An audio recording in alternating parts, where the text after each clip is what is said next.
Well, hello. Today I'm here with Patrick Alan Butler, who has just published his first book. So excited to have you with me today, Patrick. And I would love for you to start by introducing yourself and tell me what your book is about. Thank you for having me here, Rhonda. I am very excited to announce this book. It's called A Star Bat in Belize. It's a memoir of a period of time in my life, 7 months about that I spent in Belize, and what led me there, and some amazing magic that took place while I was there. And yes, that was my hair. And so that's really me.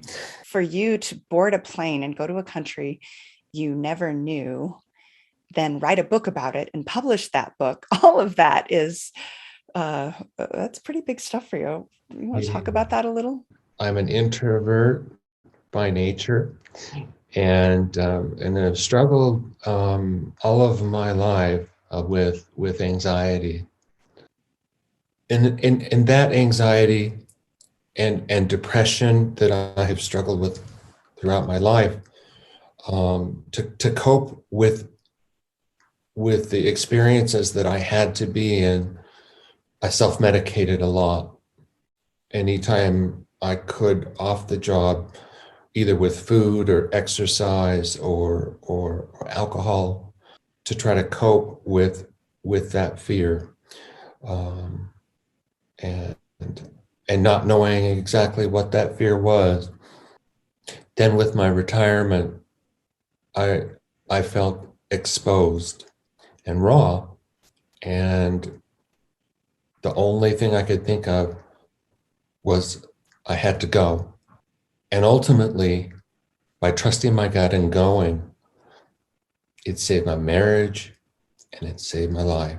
I was talking to my daughter that first week and of some of the experiences I was having.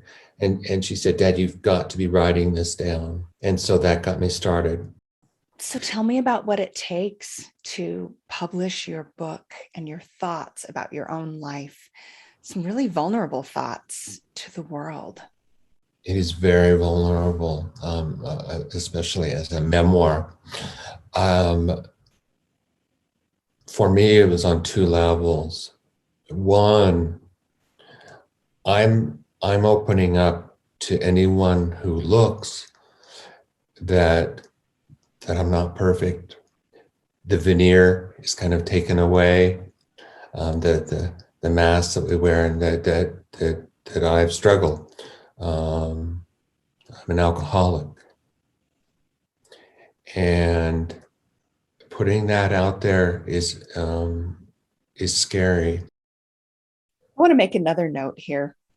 We've talked about your book. We've talked about fear and what you learned in overcoming addictions and facing this new phase in your life. But I'm going to talk for a minute about humor. You have a wicked, wry, witty sense of humor, and it's just a delight to read in this book. Thank you. How did the writing process change you?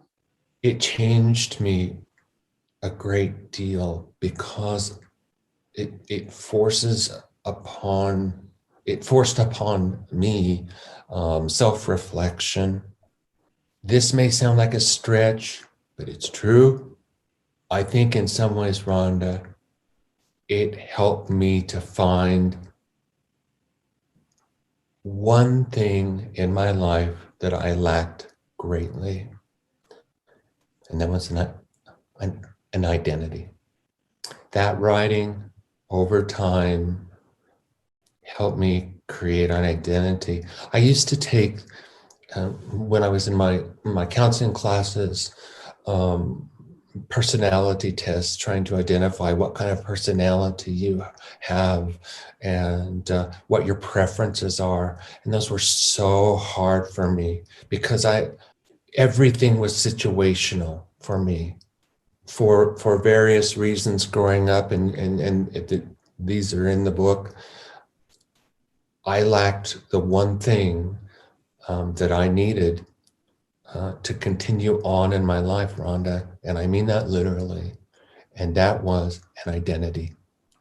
And writing was, along with the love of my wife and the support of my family, helped me find that.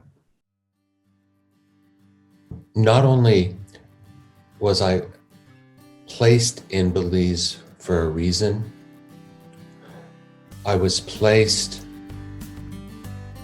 with a person, a friendship, a young man that worked on the grounds where I lived, who was attending university there in Belmopan. He and I formed a friendship. And this young man is just an amazing character. He comes from a Mayan village of 900, and he has a hearing limitation and has struggled terribly with that limitation to the point of wanting to quit school.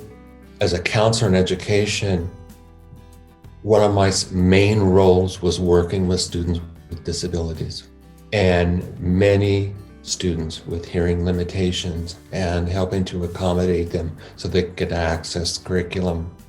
It's unreal that he and I were placed together in that circumstance.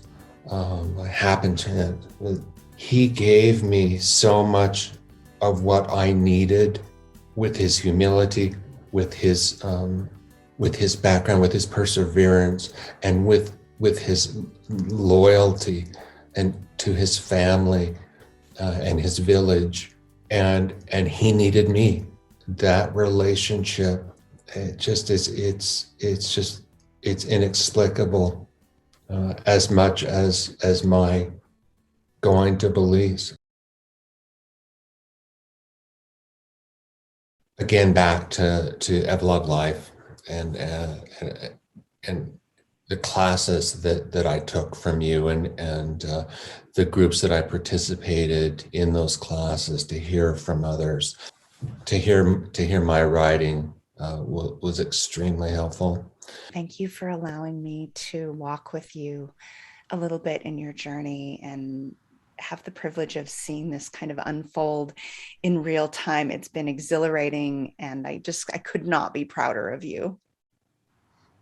Thank you, Rhonda. And without my family and the love and support of a strong, wonderful wife, and without your help, this book would not have come to its fruition, and I'm very grateful as well.